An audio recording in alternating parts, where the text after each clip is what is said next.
Hello friends, आपका मेरी video में फिर से स्वागत है। इस वीडियो में हम देखेंगे कि यूज स्टेट हुक जो हम पहले से पढ़ते आ रहे हैं कुछ वीडियो से, उसका डिफरेंट रूप देखेंगे क्योंकि इसमें कुछ प्रॉब्लम्स होती हैं और वो प्रॉब्लम्स को कैसे रेक्टिफाई किया जा सकता है वो हम लर्न करेंगे। अदरवाइज हम कुछ मिस्टेक कर देंगे अपनी कोडिंग में और सब कुछ सही होते हुए भी गलत हो जाएगा। तो उसके लिए मैं एक कंपोनेंट बना रहा हूँ। यहाँ पे मैंने उसमें कंपोनेंट बना दिया यहाँ पे काउंटर डॉट JSX और इसके अंदर RAFCE इस तरह से बनाया। ज़्यादा कुछ होगा नहीं काउंटर के अंदर, बहुत सिंपल सा होगा, लेकिन अब देखेंगे कि ये बहुत सारी चीज़ें आपको नॉलेज देके जाएगा। तो हमने यहाँ पे काउंट किया और सेट काउंट हमने यहाँ पे इसका रख दिया और यूज़ स्टेट हमने हुक यहाँ पे यूज़ किया और इनिशियल वैल्यू इसमें 0 डाल दी। तो जो काउंटर है वो हमारा 0 से स्टार्ट होगा। अब यहाँ पे जो काउंटर है उसकी वैल्यू को हमने यहाँ पे काउंट करके ऐसे डाल दिया। ठीक है जी, तो बड़ा सिंपल है और इसको मैं यूज़ कर लेता हूँ यहाँ पे। तो मैंने इसको कहा काउंटर इस तरह से, और अगर आप देखेंगे तो यहाँ पे काउंट वैल्यू आ रही है। 2 बटन बना लेते हैं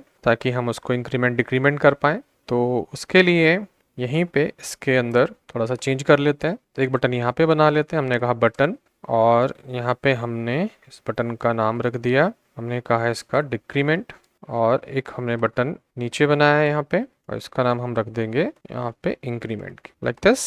तो ये 2 बटन हो गए हमारे, लेकिन बटन लिखेंगे नहीं क्योंकि हम यहाँ पे यूज़ ही कर रहे हैं टेलविन को। तो इसको H1 के अंदर डाल देते हैं, H2 के अंदर, ताकि हम एक लाइन ब्रेक ले सके इस तरह से। तो ये ऐसे आ जाएगा। और अब जो बटन है या इसको B टैग में डाल देते हैं क्योंकि एक ही लाइन में ले आते हैं, बोल्ड कर देते हैं इस तरह से। और अब इनको बटन बना लेते हैं ताकि ये बटन दिखे हमें। तो यहाँ पे क्लास नेम लिया हमने और यहाँ पे हमने बॉर्डर डाल दिया, बॉर्डर 2, और बॉर्डर जो कलर है वो डाल देते हैं लाइक दिस। और फिर हमने यहाँ पे राउंडेड डाल दिया, राउंडेड DM इस तरह से। तो इसको रिफ्रेश करते हैं, क्लास नेम बॉर्डर, ओके गलत डाल दिया ये ऐसे। ठीक है जी, बॉर्डर हो गया। अब यहाँ पे पैडिंग डाल देते हैं P2 इस तरह से, थोड़ा सा बटन हमें दिख गया। और ये जो काउंटर है इसमें क्लास नेम यहाँ पे मार्जिन डाल देते हैं इस तरह से, और सेम जो है इस बटन पे कर देते हैं, कॉपी किया और यहाँ पे इसको हमने सजा दिया ऐसे। और यहाँ पे ये इंक्रीमेंट डिक्रीमेंट बटन हमारा बन जाएगा। और थोड़ा सा टेक्स्ट भी इसका जो है इसको बोल्ड कर देते हैं। तो हमने कहा फॉन्ट बोल्ड इस तरह से ऐसे। तो ये इंक्रीमेंट डिक्रीमेंट हो गया। चाहे तो इसका बैकग्राउंड कलर भी दे सकते हैं, बट अभी जरूरत है नहीं क्योंकि हमें सिर्फ बटन बना के दिखाना है कि जब हम इस पर क्लिक करेंगे ये डिक्रीमेंट होना चाहिए, इंक्रीमेंट होना चाहिए, और क्या प्रॉब्लम इससे आएगी। तो वो कर लेते हैं। इसको हमने सेव किया। अब यहाँ पे हमने जो है ऑन क्लिक इवेंट लगाया और ऑन क्लिक के अंदर हमने यहाँ पे डाल दिया फंक्शन डिक्रीमेंट काउंटर इस तरह से, और यहाँ पे हम इसमें भी डाल देंगे इसको, और यहाँ पे हम कर देंगे इंक्रीमेंट काउंटर, इंक्रीमेंट काउंटर। तो इस तरह से हम इसको बना लेंगे।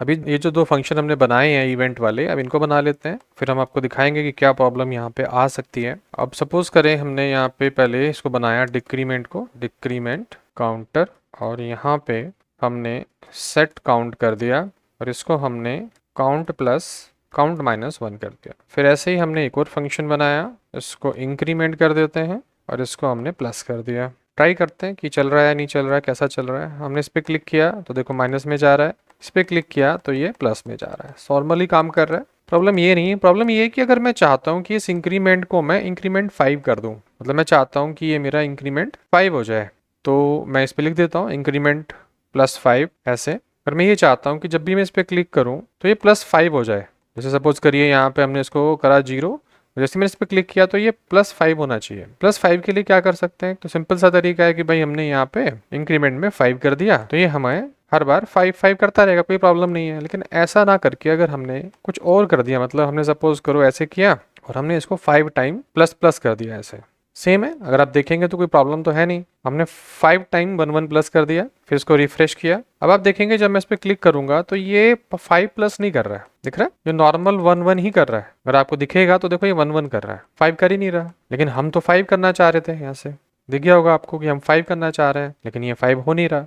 तो ये सबसे बड़ा ड्रॉबैक है इस सेट स्टेट हुक के अंदर कि जब हम इसे मल्टीपल टाइम एक ही ऑपरेशन के लिए यूज़ करते हैं, ध्यान से सुन लीजिए, ये सेम ऑपरेशन के लिए अगर हम इसे मल्टीपल टाइम यूज़ करते हैं, 2 से ज़्यादा बार, 2 बार, 3 बार, 4 बार, 5 बार यूज़ करते हैं, तो इसका एक ही ऑपरेशन एक बारी में परफॉर्म होता है। मतलब ये इसी को परफॉर्म करेगा और ये सोचेगा कि भाई ये बार बार वैसे लिख दिया है तो इस पूरे ऑपरेशन को एक ही बार परफॉर्म करता है। लेकिन आप चाहते हो कि नहीं, इसको ये बार बार परफॉर्म करे, तो इसको थोड़ा सा हमें नोटेशन चेंज करना पड़ेगा। मतलब हमें इसको एरो फंक्शन की मदद से ऐसे काम करना पड़ेगा और यहाँ पे एक इसकी वैल्यू लेनी पड़ेगी, प्रीवियस काउंट की वैल्यू, कोई भी आप इसे नाम रख सकते हैं। मैं इसे पी काउंट कर देता हूँ और यहाँ पे इस पी काउंट को प्लस करना पड़ेगा। ठीक है जी। अब इस वाली वैल्यू को, इस वाले फंक्शन को आप 5 टाइम 4 टाइम जैसे चाहते हैं वैसे आप इसको यूज कर लीजिए। अब ये सही काम करेगा क्योंकि हमने क्या किया, हमने एरो फंक्शन की मदद से इसकी प्रीवियस वैल्यू निकाली जो 0 है, उसमें फिर 1 जोड़ा, फिर यहाँ पे प्रीवियस वैल्यू निकाली जो 1 है, उसमें फिर 1 जोड़ा, 2 हो गया, फिर प्रीवियस वैल्यू निकाली, फिर हमारा 3 हो गया, फिर प्रीवियस निकाली 4 हो गया, फिर प्रीवियस निकाली फिर 5 हो गया।